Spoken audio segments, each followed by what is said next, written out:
We offered this analogy a few weeks ago, and it is such a good analogy to help you to understand that you are offering these vibrations and that you are establishing, without knowing it, a vibrational platform or grid or point of attraction that is filling in.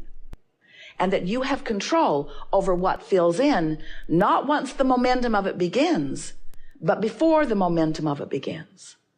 Because when you give your attention to something for as little as 17 seconds, momentum begins. And now another thought like it is going to join it, and another and another and another. And once you cross that 68-second point, you've got a pretty strong point of attraction going on that makes you feel like you want to create your own reality, but that you can't control it. But the reason that you often believe that you cannot control your own reality is because you're not tending to your vibrational frequencies in the beginning of the day when you're fresh and clear. You often just let life occur to you, and whatever happened sort of establishes the grid you're on.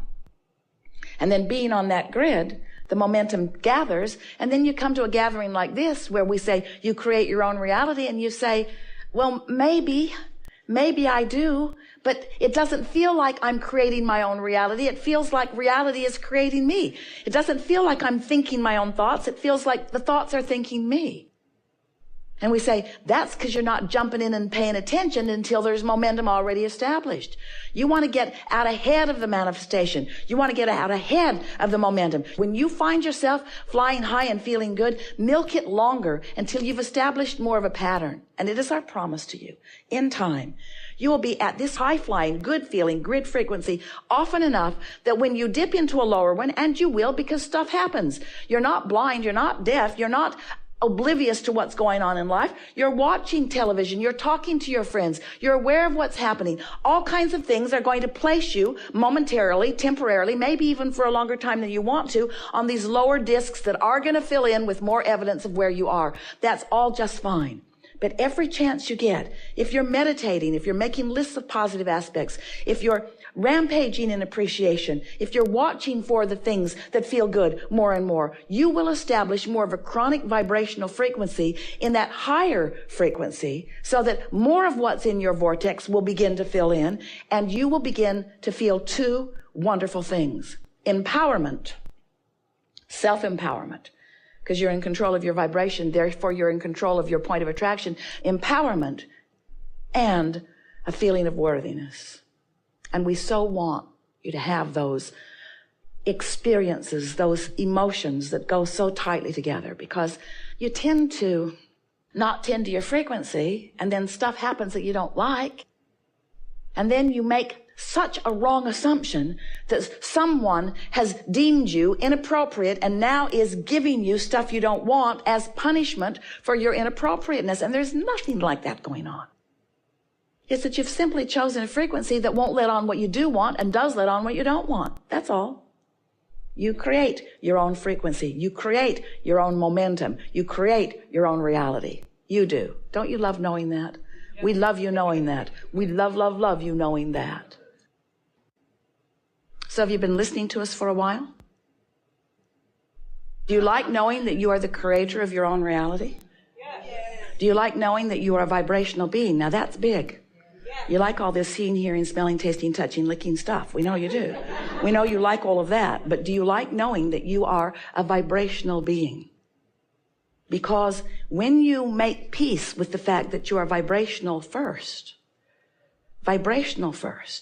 then you realize that you are creating on so many levels, and that the most satisfying part of it for you may be when it finally fleshes out into something that you call tangible reality.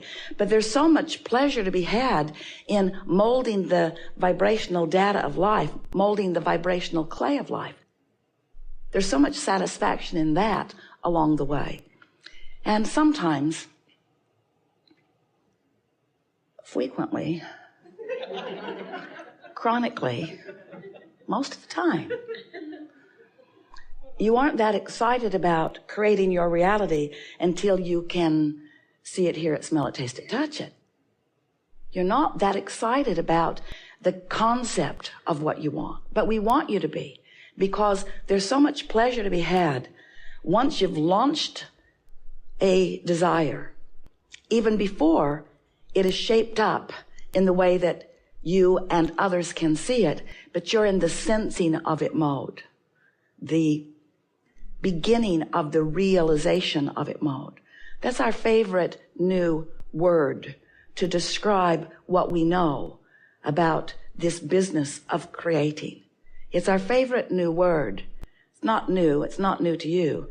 It's new in the way we are expressing it in this unfolding of the laws of the universe. Well, there are a lot of reasons that it is valuable to know what you want, but we want you to look at it in a way that you don't usually look at it.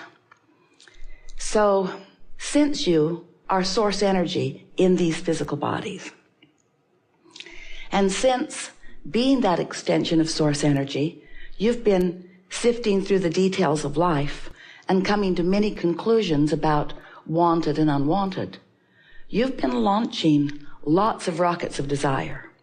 You've been sifting the contrast just like you knew you would when you came. And you've been setting forth these rockets of desires, these powerful rockets of desires that have been accumulating in what we are calling your vortex of creation. Some of you have been listening to us and you really get what we're talking about. So since this vortex of creation has been accumulating, all of the desires that you have been identifying are already in place and have already achieved a state of being, a vibrational state of being. But what you want already is in that powerful vibrational sense. So since it already is, when we ask you, do you know what you are wanting? What we're really asking you to do is to focus yourself into compliance, isn't the best word, but into resonance with your desire. When you know what you want, it's not missing. There's not a missing feeling of it.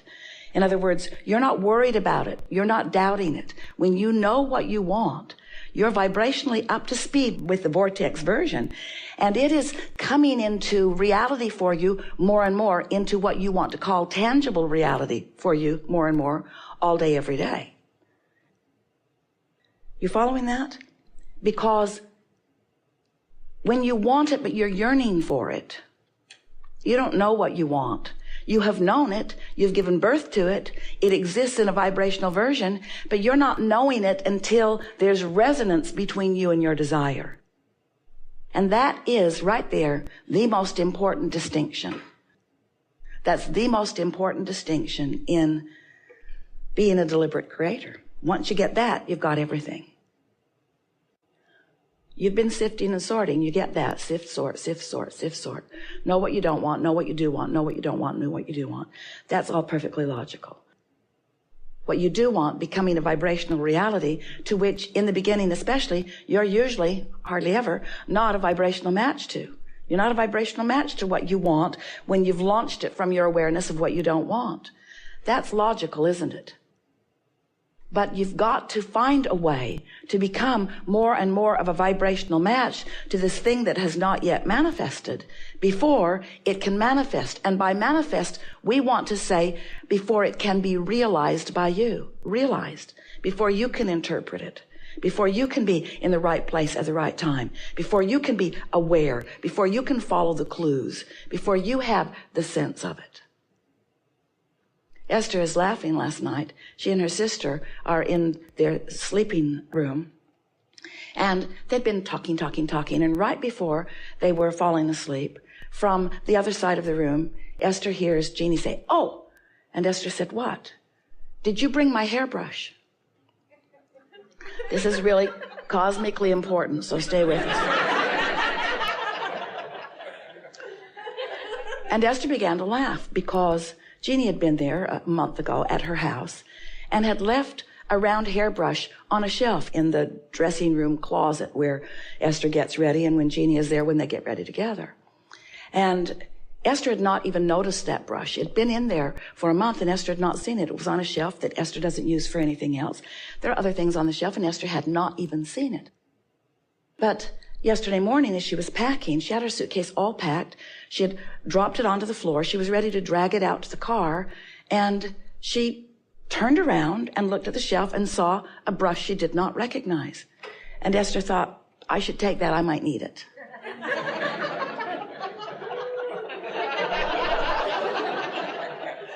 So she put it in her bag. And now, hours later, Jeannie is saying, did you bring my brush?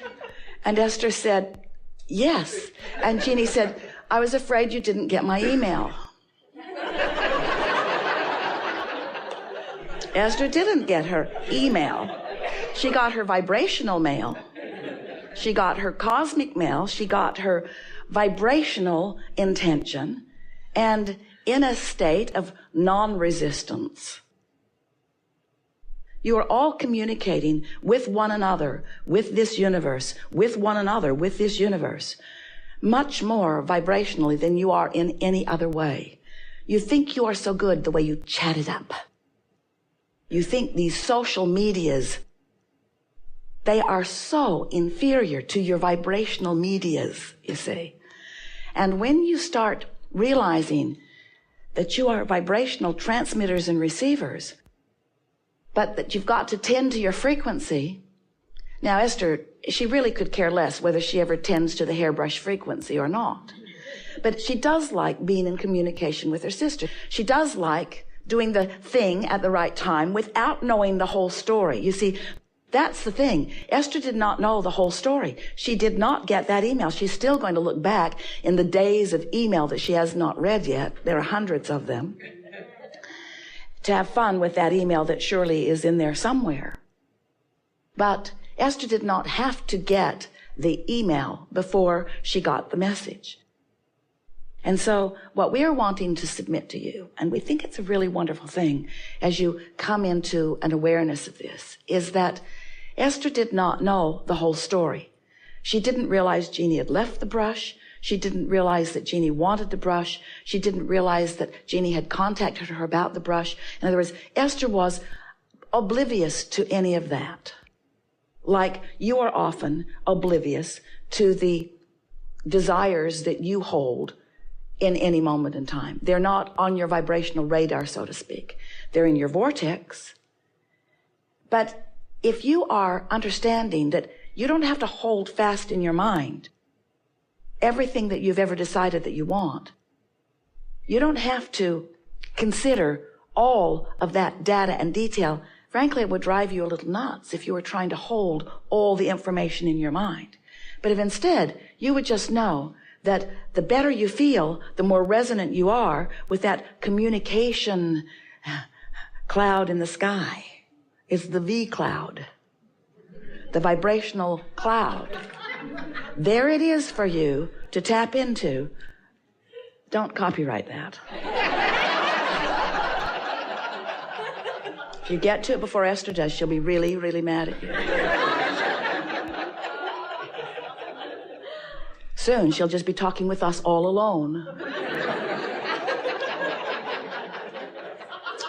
There is this vibrational reality that once you learn how to tune to it, once you learn how to tune to it, not by trying to hold the details of it constant in your mind, but by reaching for the feeling that is the indicator of your resonance with it.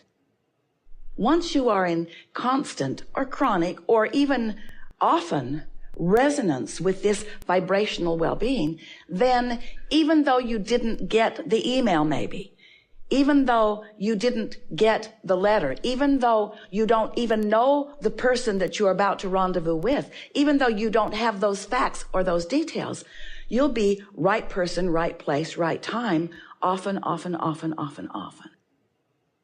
Because there is a vibrational version of how you are moving toward what's in your vortex. We have enjoyed this interaction immensely.